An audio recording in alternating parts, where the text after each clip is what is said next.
Price தான். கர்த்தருடைய பரிசுத்த நாமத்துக்கு மகிமையுண்டாவதாக. நீங்கள் சபைக்குள்ளே விசுவாசமா அல்லது கிரியா? விசுவாசத்துட்டு ஆண்டவரை விசுவாசத்தினா மட்டும் போதுமா அப்படின்னாக்கா, விசுவாசத்தோடு கூட கிரியை ரொம்ப அவசியமாக இருக்குது. ஏன்னா வேதம் சொல்றது கிரியை இல்லாத விசுவாசம் அது சத்ததாக இருக்குது. அப்போ விசுவாசம் தேவையில்லையா? விசுவாசமும் அவசியமாக.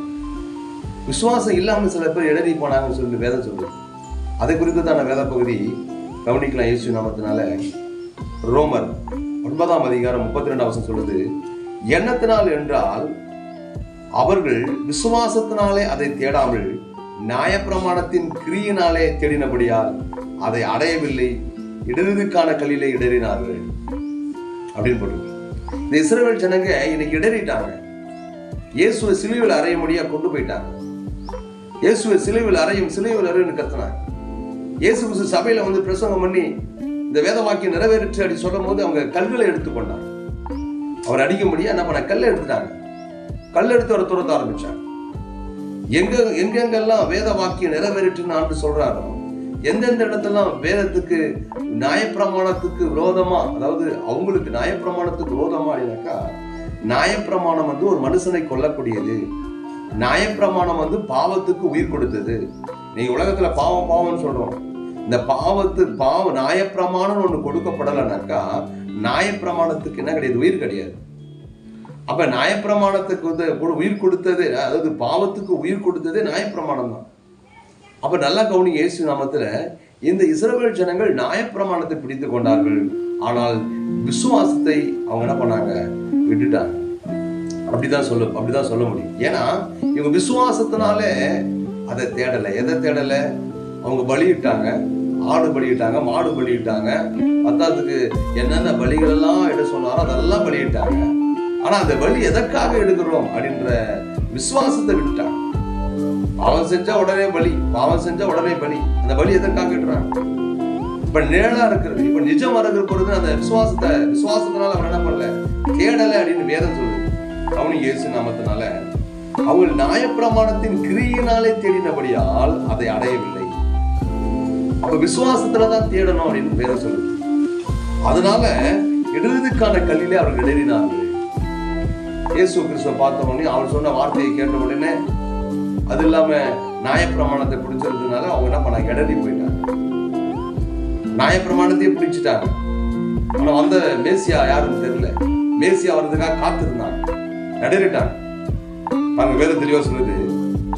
33ஆம் வசனத்தை வாசிக்கிறேன். இதோ இடறுக்கான கல்லையும் தவறுதலுக்கான கண்மலையும் சீயோனில் வைக்கிறேன். அவரிடத்தில் விசுவாசமா இருப்பவன் எவனோ அவன் வெட்கப்படுவதில்லை என்று எழுதியிருக்கிறபடி ஆயிடுச்சு. அப்ப இயேசு கிறிஸ்து வந்த யாரு விசுவாசமா இருந்தாங்களோ அவங்க முகம் வெட்கப்படலை.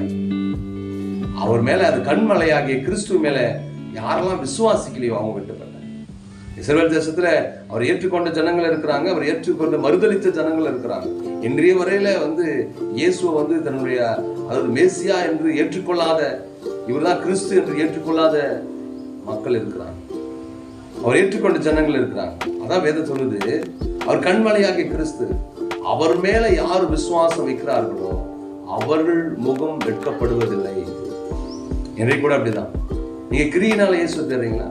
நியாயப்பிரமாணத்தோட கிரியினாலையா? அது இல்ல விசுவாசத்தினுடைய கிரியினாலையா? விசுவாசத்துல ஒரு நீதினாலையா? வேதம் நமக்கு தெளிவா சொல்லுது. அந்த வசனத்தை வாசிக்கலாமா? வாசிக்க கவனிங்க. 30ஆவது வசனம். இப்படி இருக்க நாம் என்ன சொல்வோம்? நீதியை தேடாத பிரஜாதியார் நீதியை அடைந்தார்கள், அது விசுவாசத்தினாலாகும் நீதியே. இப்ப நீதியை அடையாத, நீதியை தேடாத பிரஜாதியார். நீதினா என்னன்னு தெரியாது. நீதி எங்க இருக்குது? நியாயப்பிரமாணத்தில் இருக்குது. அப்ப இந்த நீதியை தேடாத பிரஜாதியார் நீதி அடைஞ்சிட்டாங்க. எந்த நீதி? அது தேவனால் உண்டான நீதி.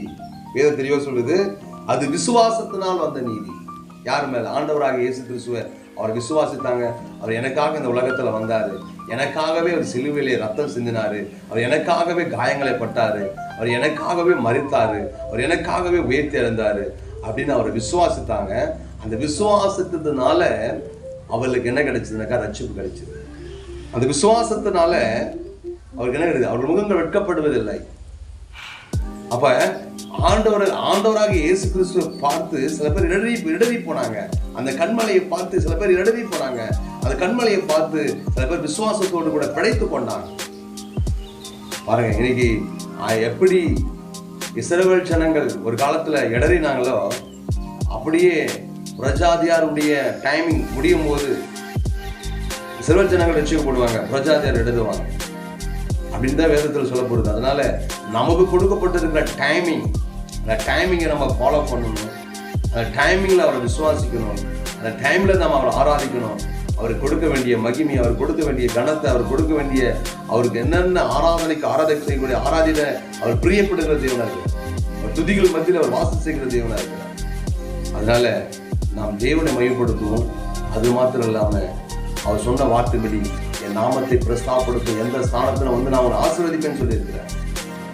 அதனால கிறிஸ்துவ நாம் தேவனிலிருந்து நாம் இடரக்கூடாதபடி அவருடைய வார்த்தையில, அவர் மேல விசுவாசத்தோடு கூட இருப்போம். விசுவாசத்தோடு கூட கிரியையில, அது விசுவாசத்தோடு கூட மாம்ச கிரியை கிடையாது, ஆவிக்குரிய கிரியையில நாம் செய்வோம். நிச்சயமாகவே நாம் தேவனுடைய பிள்ளைகளா இருப்போம். அவருடைய வருகையில் நாம் சீக்கிரமா எடுத்துக்கொள்ள போகிறோம். அவருடைய வருகை சீக்கிரமா இருக்கும். அந்த வசனத்தை கூட நான் வாசிக்கிறேன். கவனிங்க, இயேசு நாமத்தினால கவனிங்க. நீங்கள் என்னுடைய ஜனங்கள் என்று அவர்கள் சொல்லப்படும் இடத்திலே அவர் ஜீவனுள்ள தேவனுடைய பிள்ளைகள் எனப்படுவார்கள் என்று ஓசியா தீர்க்கதரிசியால் சொல்லப்படுகிறது. அல்லாமலும் கவனிங்க, அவர் 28ஆம் வசனம், அவர் நீதியோடு சீக்கிரமாய் தம்முடைய காரியத்தை நிறைவேற்றுவார். கர்த்தர் பூமியிலே சீக்கிரமாகவே காரியத்தை நிறைவேற்றி முடிப்பார் என்றும் ஏசாயா இஸ்ரவேலரை குறித்து சொல்லியிருக்கிறார். சீக்கிரமாகவே ஆண்டவராக இயேசு கிறிஸ்து வந்தாரு. சீக்கிரமாக அவருடைய காரியத்தை நிறைவேற்றி முடித்தாரு. மீண்டுமாய் கூட ஆண்டவராக இயேசு கிறிஸ்து வரப்போன்னு சொல்லியிருக்கிறார். அதனால அவர் வருகைக்காக நாம் காத்திருப்போம்.